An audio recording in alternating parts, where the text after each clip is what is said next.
भूमिका, शांत संगीत, ध्यानमय दृश्य। आज से लगभग 2500 वर्ष पहले भारत भूमि पर एक ऐसे महापुरुष का जन्म हुआ जिन्होंने पूरी मानवता को सत्य, करुणा और शांति का मार्ग दिखाया। उनका नाम था सिद्धार्थ गौतम, जिन्हें संसार गौतम बुद्ध के नाम से जानता है। दृश्य एक, बाल्यकाल और राजसी जीवन। सिद्धार्थ गौतम का जन्म लुम्बिनी में हुआ था। उनके पिता राजा शुद्धोधन थे, जो उन्हें एक महान राजा बनाना चाहते थे। इसलिए उन्होंने सिद्धार्थ को हर प्रकार के दुहक से दूर रखा। सिद्धार्थ ने महल में सुख सुविधाओं से भरा जीवन जिया, लेकिन उनके मन में कहीं ना कहीं प्रश्न उठने लगे।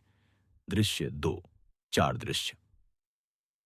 एक दिन सिद्धार्थ महल से बाहर निकले और उन्होंने चार ऐसे दृश्य देखे जिन्होंने उनका जीवन बदल दिया। एक वृद्ध व्यक्ति, एक रोगी, एक मृत शरीर और एक सन्यासी। इन दृश्यों ने उन्हें यह सोचने पर मजबूर कर दिया कि संसार में बुढ़ापा, बीमारी और मृत्यु अटल है और सुख अस्थायी है। दृश्य तीन, महाभिनिष्क्रमण। 29 वर्ष की आयु में सिद्धार्थ ने राजपाट, ऐश्वर्य और परिवार का त्याग कर दिया। यह घटना महाभिनिष्क्रमण कहलाती है। उन्होंने सत्य की खोज में कठोर तपस्या की, लेकिन जल्द ही समझ गए कि अत्यधिक कष्ट भी मुक्ति का मार्ग नहीं है। दृश्य चार, बोधि प्राप्ति।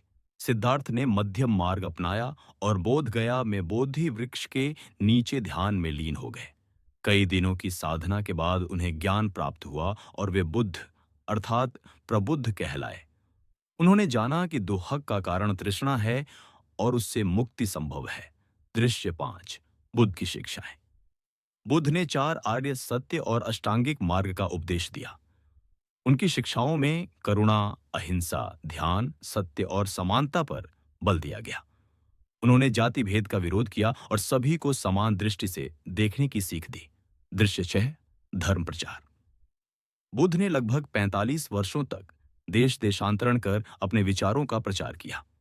उनके उपदेशों से बौद्ध धर्म की स्थापना हुई, जो आज भी विश्व भर में शांति का संदेश देता है।